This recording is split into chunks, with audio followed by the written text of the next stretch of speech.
Como sabemos, la sociedad colombiana ha estado muy influenciada hacia la exposición de los medios de comunicación, los cuales buscan dar una conceptualización bajo la lógica de amigo y enemigo. Como ejemplo de esto, tenemos a los liberales y conservadores, a las fuerzas militares y las FARC, y al narcotráfico y el Estado. Siempre se ha buscado entonces, mediante estos mecanismos, inventar dos bandos, creando así una influencia en la sociedad. ¿Y que si lo han logrado? Claramente sí. Desde las épocas del periódico, la radio hasta la globalización de la televisión e incluso ahora con la llegada de las redes sociales, hemos evidenciado esto. Desde luego, siempre remarcando alguna forma de influencia hacia cualquier tema. Debido a esto, haremos un recorrido por los movimientos sociales en la historia del país y sobre todo el cubrimiento de estos por parte de los medios de comunicación.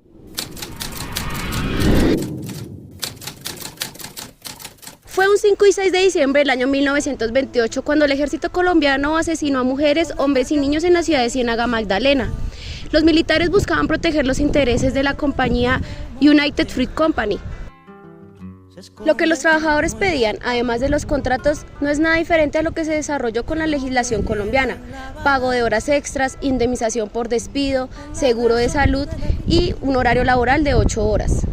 La brutalidad de este acto impulsó una movilización social en 1929, que marcó el primer paso hacia el nacimiento del movimiento estudiantil en Colombia.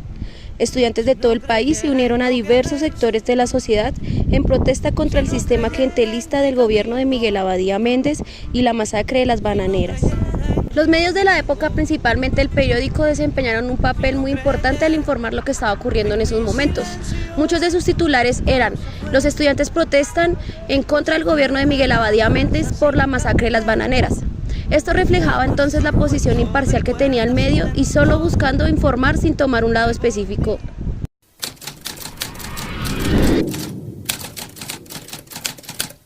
Otro violento y tumultuoso episodio en la historia de Colombia, el cual ocurrió el 9 de abril de 1948 en la capital del país, fue el Bogotazo.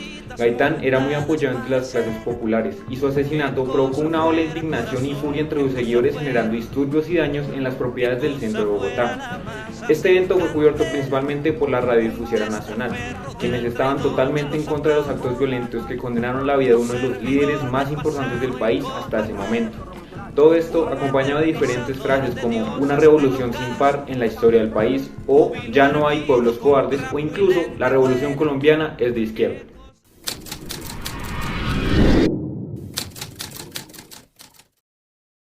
En 1963 se creó la Federación Universitaria Nacional, la FUN, la cual era la primera organización creada en el país, potenciando la creación de actividades y de una exigencia amplia con carácter político y democrático. Un año más tarde ocurriría una de las mayores cohesiones a nivel nacional: los comuneros de la UIS, Universidad Industrial de Santander, haciendo que algunos estudiantes marcharan hacia Bogotá desde Bucaramanga debido al cierre de la UIS por irregularidades de los mismos directivos. La gran represión contra la protesta contaba con una cierta aceptación por las élites políticas, pues los jóvenes estudiantes habían pasado de ser considerados héroes de la democracia en los inicios del Frente Nacional a ser considerados como protoguerrilleros según la prensa.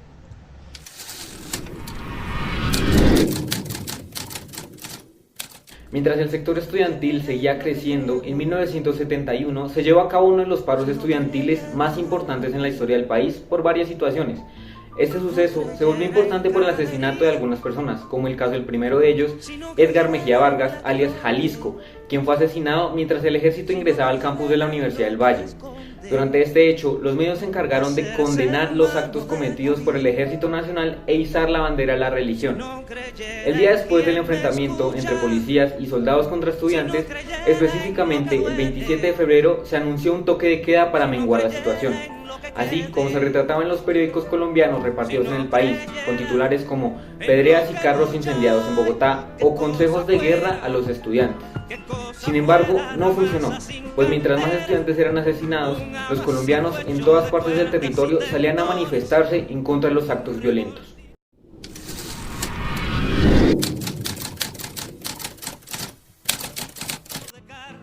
Tras el asesinato del candidato presidencial Luis Carlos Galán, estudiantes y guerrilleros propusieron la inclusión de una papeleta adicional en las elecciones, esto con el fin de crear una Asamblea Nacional Constituyente.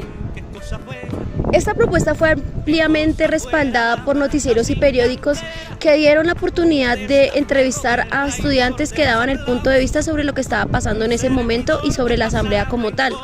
Tanto así que el Estado se vio en la obligación de crear una constituyente para que se pudiera derrocar la Constitución de 1886 que estaba en vigor en ese momento. Sin embargo, después de este momento, el movimiento estudiantil tuvo un momento de decadencia. Esto debido a la persecución por parte del Estado a estudiantes y trabajadores. Muchos de ellos fueron víctimas de las fuerzas represivas del Estado y los medios de comunicación nunca se enfocaron en estos hechos.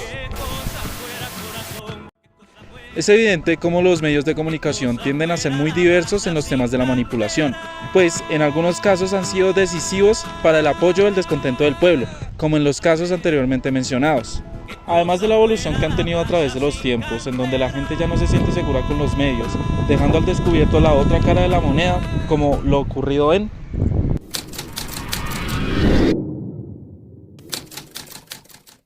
En 2019, centrales obreras y movimientos sindicalistas convocaron a un paro nacional en Colombia. Esto en respuesta a las propuestas que estaban en ese momento dadas por el presidente Iván Duque, que incluían reformas laborales y reformas a la seguridad y salud. Estas manifestaciones se extendieron a ciudades importantes como Bogotá, Medellín, Cali y Barranquilla. En medio de las manifestaciones surgieron videos mostrando civiles armados intimidando a los manifestantes, alegando proteger la propiedad privada de manera violenta. Cobertura mediática de las protestas tendió a enfocarse en las acciones violentas de los manifestantes en lugar de abordar sus problemas y reclamos legítimos, contribuyendo a la polarización y marginación de los grupos de protesta al retratarlos como una minoría hostil. Además, los colocan enfrentados contra la policía y no con el blanco real de la protesta, entrando en la lógica mencionada en un principio, en la lógica del amigo y del enemigo, confirmando así que los medios de comunicación tienden a regirse y a defender los ideales del poder que está en vigencia en ese momento.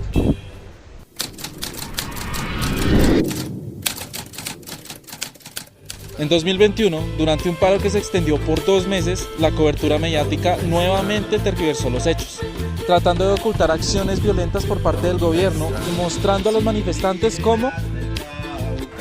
El paro inicialmente confrontó a organizaciones sociales con el gobierno Duque, pero evolucionó incluyendo actores locales y demandas territoriales.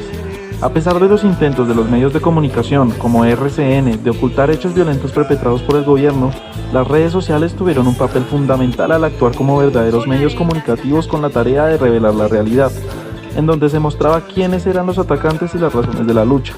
Es así que aquellos que luchaban por sus derechos, como Lucas Villa, continuaron siendo asesinados por agentes del SMAT, quienes alegaron que los jóvenes participaban en vandalismo, esto apoyado, cómo no, por los medios de comunicación. ¡Se están matando en Colombia! Con el tiempo, los medios en este país han evolucionado en su manera de actuar, pasando de informar objetivamente a manipular la información para moldear la percepción del público de acuerdo con sus intereses. Las décadas de cobertura en las protestas sociales han resaltado la necesidad de que los medios se especialicen en esos temas, desarrollando sensibilidad, manteniendo la neutralidad y la búsqueda de la verdad al informar. A pesar de la historia colombiana, la sociedad parece inclinarse hacia medios influenciados por pensamientos elitistas, ignorando las perspectivas de su propia gente. Es crucial que los medios comprendan las normas que rigen estas realidades, tengan un conocimiento de los debates circundantes y cumplan con su deber fundamental de proporcionar información precisa y equitativa a la población.